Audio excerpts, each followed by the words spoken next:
প্লাবন বিধ্বস্ত নাগরাকাটার বামনডাঙ্গা টন্ডু চা বাগান পরিদর্শন করে গেলেন মুখ্যমন্ত্রী মমতা বন্দ্যোপাধ্যায়। সোমবার দুপুরে প্রথমে তিনি ৪ অক্টোবরের অভিশপ্ত রাতে সবচেয়ে ক্ষতিগ্রস্ত বামনডাঙ্গার মডেল ভিলেজে যান। সেখানে জলের তোড়ে ভেসে ৯ জন মৃতের পরিবারদের একজনকে স্পেশাল হোমগার্ডের চাকরির নিয়োগপত্র তুলে দেন।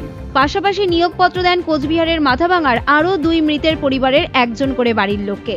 সেদিনের ঘটনার কথা তুলে ধরে মুখ্যমন্ত্রী সাফ জানিয়ে দিয়েছেন, ভুটানের জলের কারণেই এই বিপর্যয়। মমতা বলেন, দীর্ঘদিন ধরে ইন্দো ভুটান নদী কমিশন গঠনের কথা জানিয়ে আসি। অবশেষে আমাদের চাপে আগামী ১৬ তারিখ বৈঠক ডেকেছে বলে যতদূর জানি। সোনাক্ষী, মশলা কোথায়?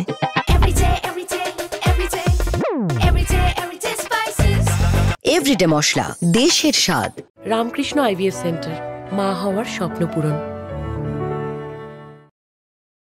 রাজ্যের একজন আধিকারিককে সেখানে পাঠানো হবে। অস্থায়ী তাঁবুতে আশ্রয় নেওয়া গৃহহীন বা প্লাবনে ক্ষতিগ্রস্তদের বাংলার বাড়ি প্রকল্পের মাধ্যমে বাড়ি তৈরি করে দেওয়া হবে বলে আশ্বাস দিয়ে যান। এদিন দুর্গতদের ত্রাণও দেওয়া হয়। মডেল ভিলেজের কর্মসূচি শেষ করে এরপর চলে আসেন ৬ কিলোমিটার দূরের টন্ডুতে। সেখানেও অস্থায়ী ত্রাণ শিবিরে আশ্রয় নিয়েছে যারা, তাদের সাথে কথা বলেন। নাগরাকাটা থেকে শুভজিৎ দত্তের রিপোর্ট, উত্তরবঙ্গ সংবাদ।